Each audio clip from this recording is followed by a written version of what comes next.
Hey everyone, welcome back to the channel. Today is our last video in our three-part series of our planting series. This is everything that we've done from seed. It's the last hurrah, clear out everything.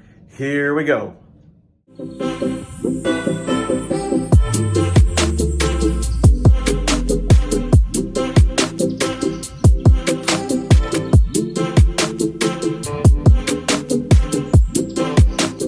Today we're going to do more of our cool season crops, but these are the ones that we've already started from seed.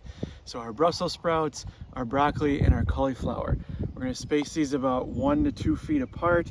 Each one will have a hole, and then we have our pre-mixed fertilizer, which is 2 parts crab and lobster shell, 2 parts kelp meal, and 1 part rock phosphate.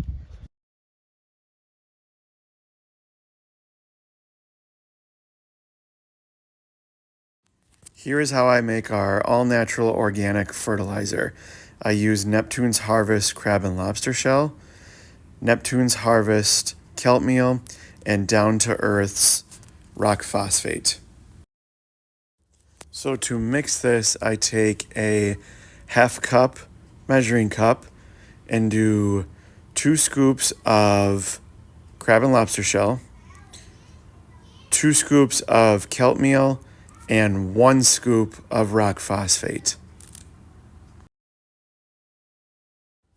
So here is the Neptune's Harvest kelp meal.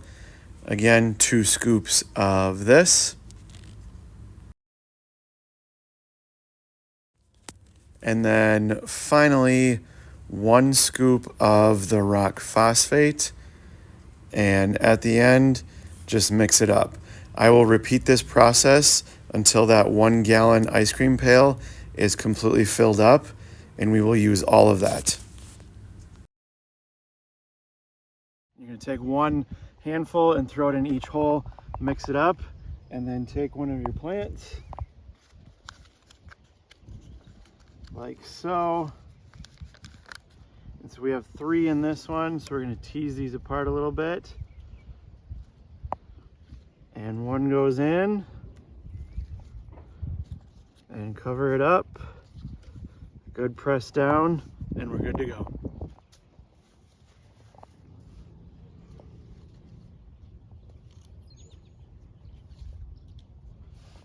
Next up, we're going to start planting our pollinator patch. So this is our snapdragons, calendula, zinnias, and cosmos. We're going to intersperse them across the whole area, kind of in little circles, and then we're going to plant everything that needs to be pollinated, so watermelons, cantaloupes, pumpkins, and all the other viney stuff. So we're going to dig a little hole. These are for our snapdragons.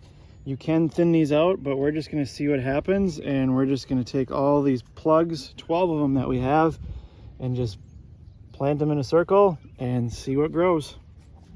All right, we're moving on to our tomatoes now. So with tomatoes, you can do it one of 2 ways. You can bury them deep, okay?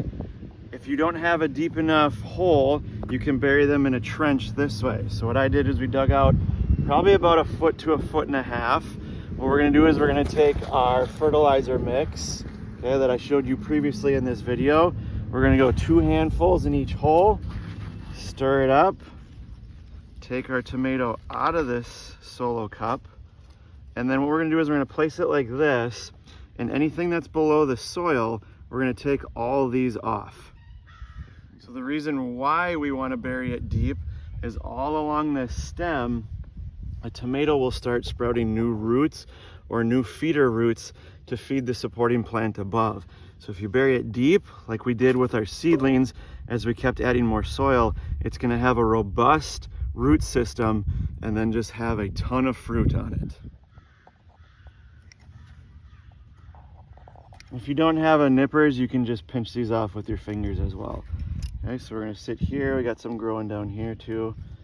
And we're gonna take our cherry tomato plant here, bury it in there, hold it, and then just backfill this all in, all the way up to right here. And this thing is good to go. It is finally warm enough at night for us to get our beautiful peppers that we grow from seed here. So I think we have 5 or 6 different varieties. This is called King of the North, It is a sweet bell pepper. It is a shorter growing season one because we don't have a very long growing season here. What you do with peppers is you're going to dig a hole and you're going to plant them at the current depth that they are currently growing, because we don't want to flood them or bury them too deep, unlike tomatoes that we did before. With peppers, what we're going to do is all we do is a handful of rock phosphate. This promotes flowering because that's all we want. We don't want a lot of green leafy growth, which would be a lot of nitrogen. We just want the phosphate to promote flowering, which will promote fruiting. So you're going to take one handful, not a very hefty one, put it in your hole, mix it up, take out your seedling, and like I said, bury it the same depth that it's currently growing. And the other thing with peppers is you can actually space these about 6 inches apart and grow them together. All right, next up we are finally getting our beans in, so green beans. These are pole beans, so we're gonna have to trellis these up. What you can see over there is we started our trellis system with our peas. So we use a 2x4, we notch every 2 inches, and then we just use garden twine or string to go up and form a trellis.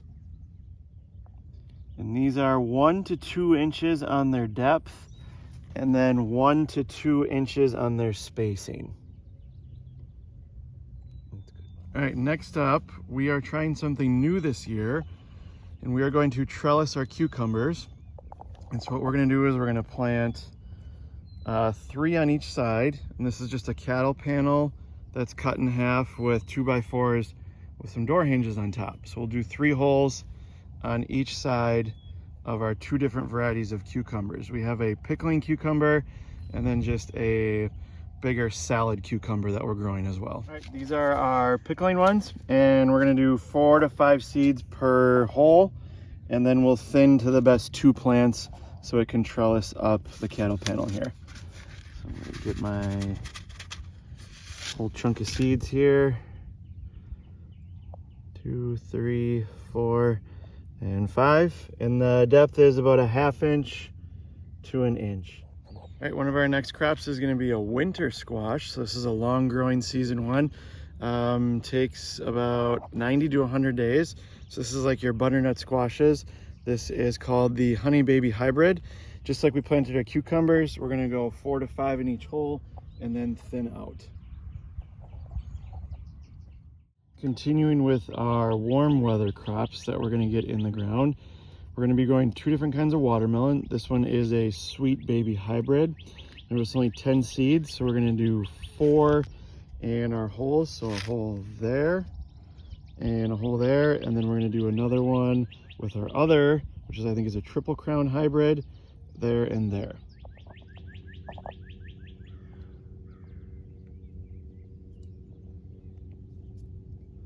And we're just gonna do 1 inch.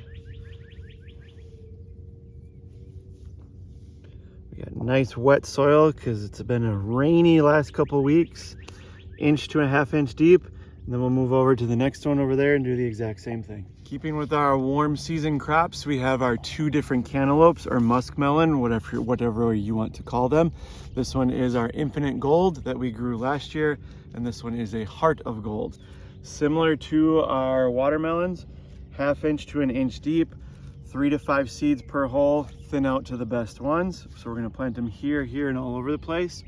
And if you also look around, we're trying to increase pollination with all of our pumpkins, watermelon, and cantaloupe, so all of our vining crops. So we have our cosmos, our calendulas, our zinnias, and then our snapdragons up here to pull in all those beneficial pollinators to get us some nice good bumper crops with our viney crops. And there you have it, everyone. That is all of our plants that we are growing this growing season in our garden for 2024. Keep checking back for updates and new tips and tricks. Like I mentioned in this video, there is a trellis system that we use that does wonders. If you haven't already, be sure to like, comment, and subscribe. Leave a comment with what you're growing this year. Are you in the same boat as me as growing a ton of tomatoes and peppers because I love to make sauces and salsas? Or do you go the different route and do other things? As always, we'll see you guys next time.